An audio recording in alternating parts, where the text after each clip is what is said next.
Good morning students. আমি সন্দীপ ঘোষ, উদয়গঞ্জ প্রাথমিক বিদ্যালয়। আজকে আমরা এসেছি ক্লাস 5 লেসন 7। ক্লাস 5 লেসন 7 শুরু করার আগেই আমরা একটা গান একসাথে গেয়ে নেব, যেটা প্রধানমন্ত্রী, মাননীয় মুখ্যমন্ত্রী সবসময় আমাদেরকে করোনার বিরুদ্ধে লড়াই করার জন্য উৎসাহিত করছেন, এবং আমরা সবাই একসাথে এই গানটা জাস্ট শুরু করি। তোমরা প্র্যাকটিস করো।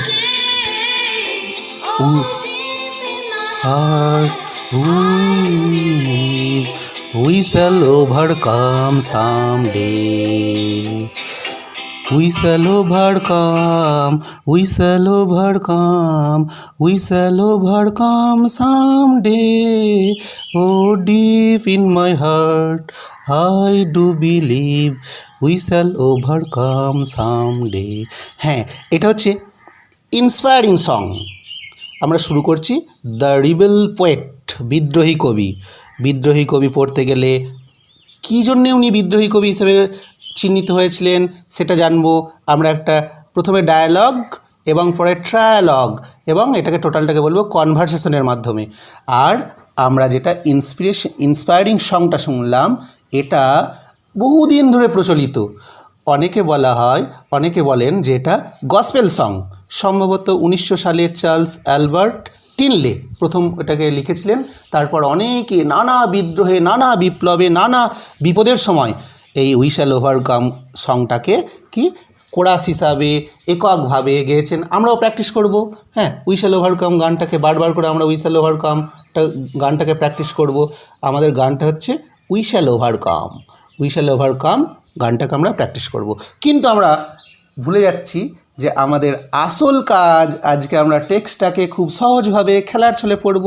সেই টেক্সটটা হচ্ছে class 5 lesson 7 the rebel poet. আমরা জানি সত্যেন্দ্রনাথ দত্ত ছন্দের জাদুকর, আমরা জানি রবীন্দ্রনাথ ঠাকুর বিশ্বকবি বলি, কবিগুরু বলি, তেমনি কাজী নজরুল ইসলামকে আমরা বলতাম কি রিবেল পোয়েট, বিদ্রোহী কবি। দেখো, let's read. Pritam is a student of class 5। তোমরা সব ক্লাস 5-এ বলো। He returned home from school all excited, ভীষণ উত্তেজিতভাবে স্কুল থেকে ফিরল। He finds his father reading a newspaper. School ফিরে দেখলো কি না, বাবা খবরের কাগজ পড়ছেন। প্রীতম বলছে, father guess what happened today. বাবা আন্দাজ করো আজকে কি হয়েছে। বাবা তো কিছুই বুঝতে পারছে না। বাবা বলছেন, ফাদার হোয়াট ডিয়ার, কি হয়েছে বাচ্চা। প্রীতম, ও our teacher has asked us to sing a patriotic song on Republic Day. আমাদের শিক্ষক মশাই আমাদেরকে বলেছেন যে আজকে একটা রিপাবলিক ডে, প্রজাতন্ত্র দিবসে প্যাট্রিয়টিক সং গাইতে হবে, মানে expressing love for one's country, দেশপ্রেমের গান। আমরা ভারতবর্ষকে ভালোবেসে তার উদ্দেশ্যে একটা গান গাইতে হবে। Father which song are you going to sing son. ওহে বাচ্চা, তুমি কোন গান গাইবে। প্রীতম, ম্যাম মানে MA' মানে MADAM, এই অ্যাপোস্ট্রফি করে একটা লেটারকে শর্টেন করা আছে ডি, এটা হচ্ছে madam. Madam suggested that we should sing কারার ওই লৌহ কপাট। গানটা শুনেছো তোমরা? কারার ওই লৌহ কপাট। ম্যাডাম কি সাজেস্ট করেছে, কি গানটা করেছে?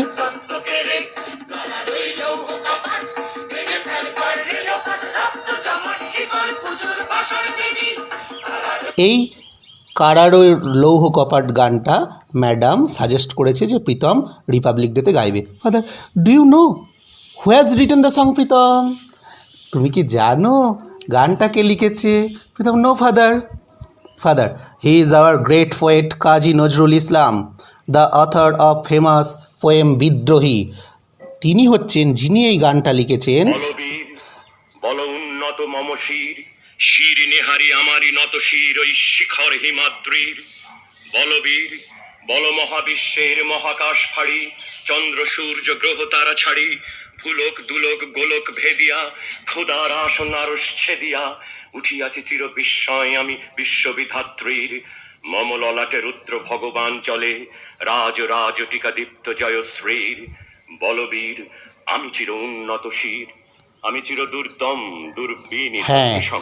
কাজী নজরুল ইসলাম অনেক কিছু লিখে বিখ্যাত হয়েছেন। তার একটা বিখ্যাত কবিতা গান হিসাবে ব্যবহৃত হয়, বিদ্রোহী বিদ্রোহী কবিতা কাজী নজরুল ইসলাম লিখেছে। Pritam, will you tell me more about him? আরও কিছু বলবে বাবা? Father, he was born at the time when India was under the British rule. Through his writing he inspired, মানে প্রথমেই উই শ্যাল ওভারকাম গানটা যেমন ইন্সপিরেশনাল সং শুনলাম, তেমনি ইন্সপায়ার্ড উৎসাহিত করেছিল the Indian youth to boldly fight for freedom. Fight for মানে fight for একটা ফ্রেজাল ভার্ব, ফাইট ফর মানে যুদ্ধ করা, ফাইট ফর ফ্রিডম দেশপ্রেমের জন্যে যুদ্ধ করার জন্য ইন্সপায়ার্ড করেছিলেন, ইন্সপায়ার্ড মোটিভেটেড করেছিলেন। Pritam, when was he born father?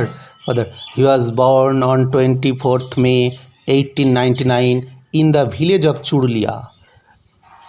This was near Asansol in the Burdwan district of undivided Bengal. এইখানে দেখো দুটো ওয়েস্ট বসবে, কারণ দেখো তখন যে 1899 সালে তখন তো আমাদের পশ্চিমবঙ্গ ছিল না, বাংলাদেশ পশ্চিমবঙ্গ নিয়ে একসাথে ছিল।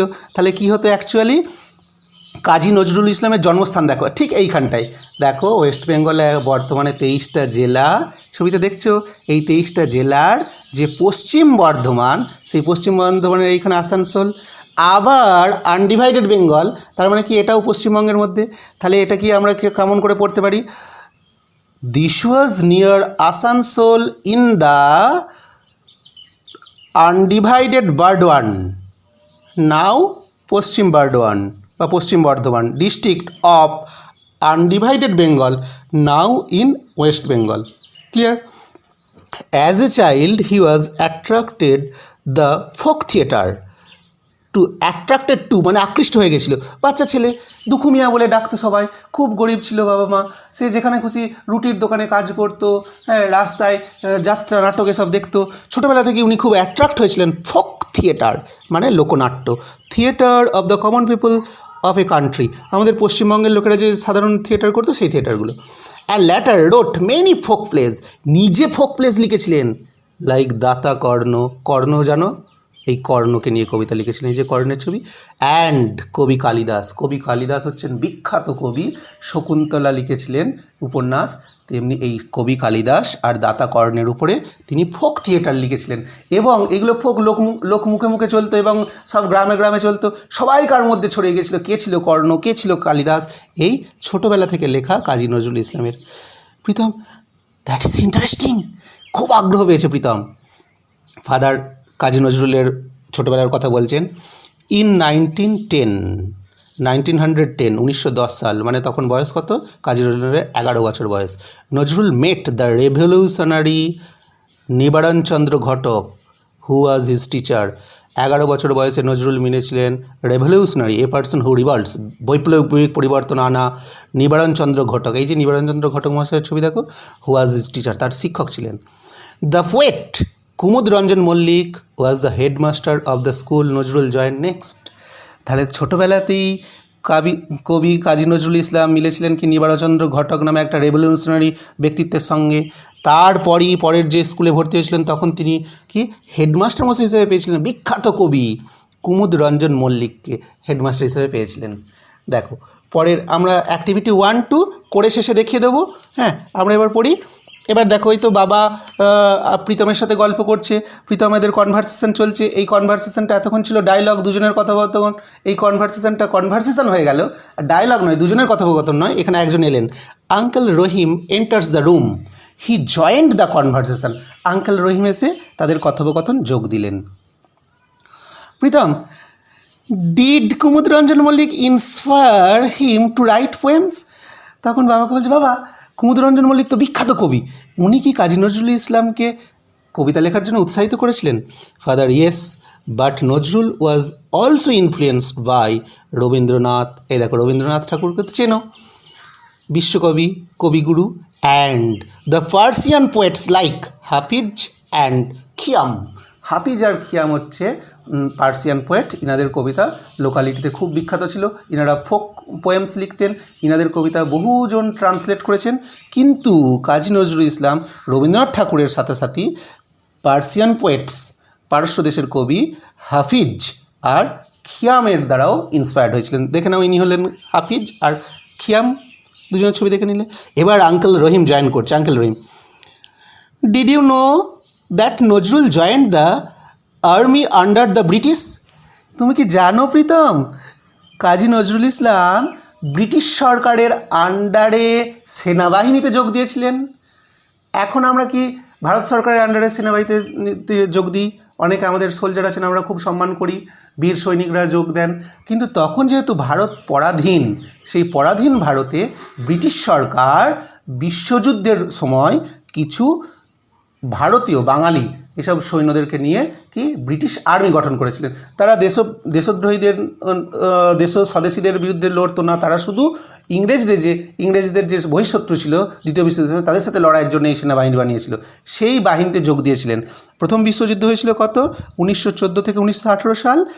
আর এই যে ব্রিটিশ আন্ডারের মানে ব্রিটিশ সরকার ভারতবর্ষে বসে যে আর্মিটা বানিয়েছিলেন, সেটা 1917 সালে বানিয়েছিলেন এবং যুদ্ধ শেষ হয়ে গেল 1920 সালে বন্ধ করে দিয়েছিল।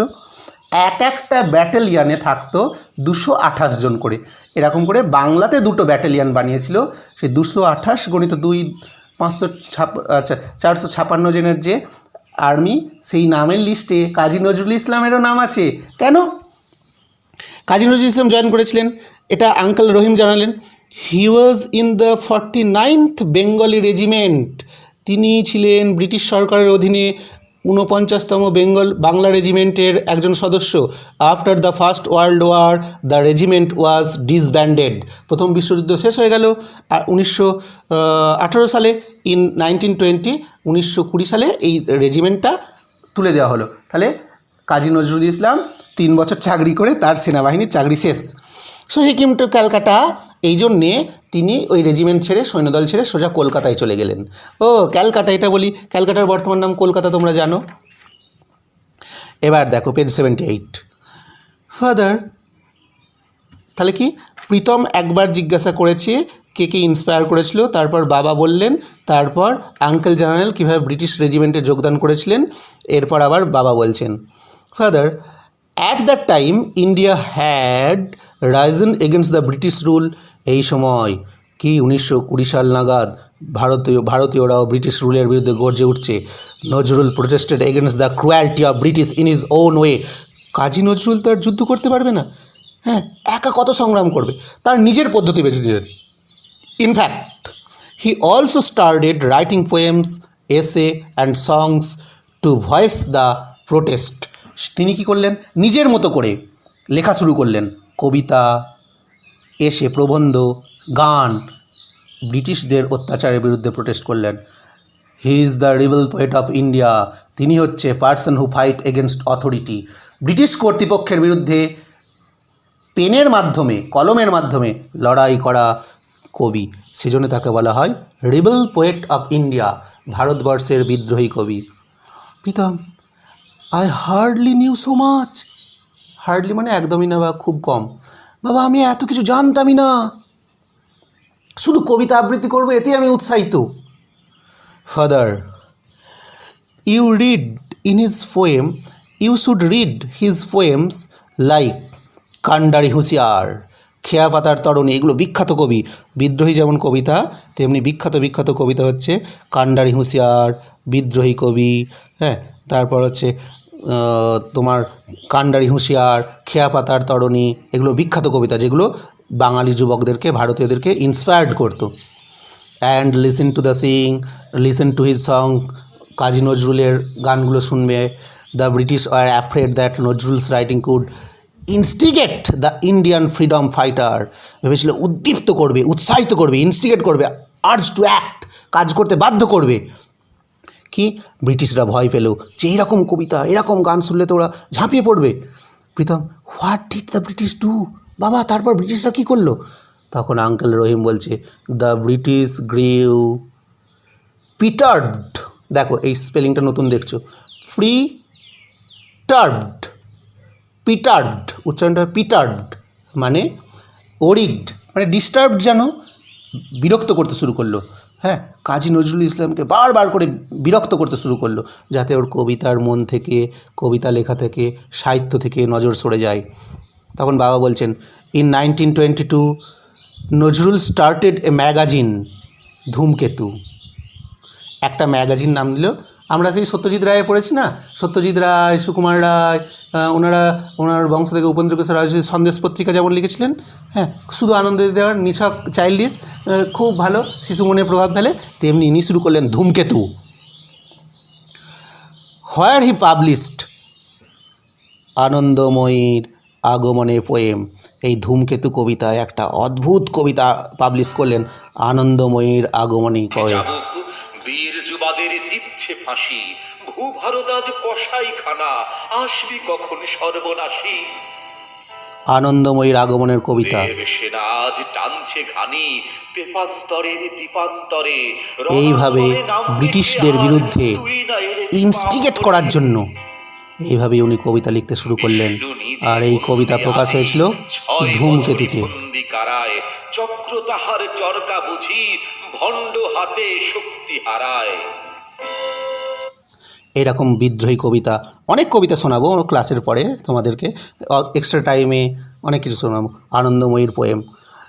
আঙ্কেল রহিম তখন আবার বলছেন, the British raided the office of Dhumketu. Raid করা মানে সারপ্রাইজ ভিজিট করা, পুলিশ দিয়ে লণ্ডভণ্ড করে দেওয়া। The British raided the office of Dhumketu, the poet was arrested from Comilla. কুমিল্লাতে একটা বিখ্যাত কবি নবকৃষ্ণ ভট্টাচার্য জন্মগ্রহণ করেছিলেন, সেই কুমিল্লা থেকে কবিকেও অ্যারেস্ট করা হলো।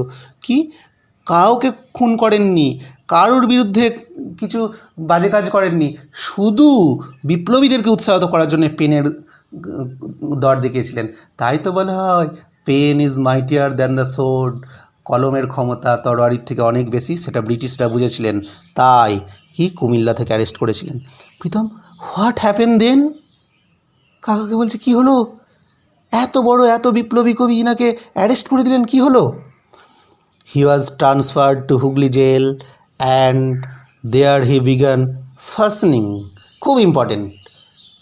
ফাস্টেনিং মানে হচ্ছে গ্রোয়িং উইদাউট ফুড, অনাহারে থাকা, মানে অনশন করলেন, না খাওয়া, কিচ্ছু খাবো না। It was his way to protesting against the torture of British শাসকদের। কি একটা লোক লিখতে পারবে না, তার বিরুদ্ধে টর্চার, এর বিরুদ্ধে এই অত্যাচার, টর্চার মানে অত্যাচারের বিরুদ্ধে প্রতিবাদ করার একটা নতুন ধরন হলো fasting. Pritam, for how many days did he fast father? কতদিন তিনি অনাহারে ছিলেন? He fasted for more than a month. 1 মাস কিচ্ছু দানাপানি খাননি। In December 1923 he was released from jail. December মাস 1923 সাল কাজী নজরুল ইসলামকে জেল থেকে ছেড়ে দেওয়া হলো। Pritam, thank you so much father. বাবা, অনেক ধন্যবাদ। Now I will be able to sing কারার ওই লৌহ কপাট with zeal and passion. I am proud that the teacher has selected me for singing. তখন প্রীতম বলছে যে, বাবা, আমি কাজী নজরুল ইসলাম সম্বন্ধে এত কিছু জানলাম, এত কিছু জানলাম যে আজকে আমি উদ্দীপ্ত যে কারার ওই লৌহ কপাট গানটা আমি ভীষণভাবে ভালোভাবে গানবো। Then let's hear you sing. আমরাও চাই তুমি গান গাও। Will sing along with you as well. আমরা সবাই তোমার সাথে গাইবো। চলো আমরা ওই কারার ওই লৌহ কপাট গানটা সবাই একসাথে কোরাসভাবে গাই, আর আমরা নতুন উদ্দীপনায় ব্রিটিশ শক্তির বিরুদ্ধে কীভাবে লড়াই করেছিলেন, কীভাবে আন্দোলন করেছিলেন, সেটা নতুন উদ্দীপনায় শুনবো।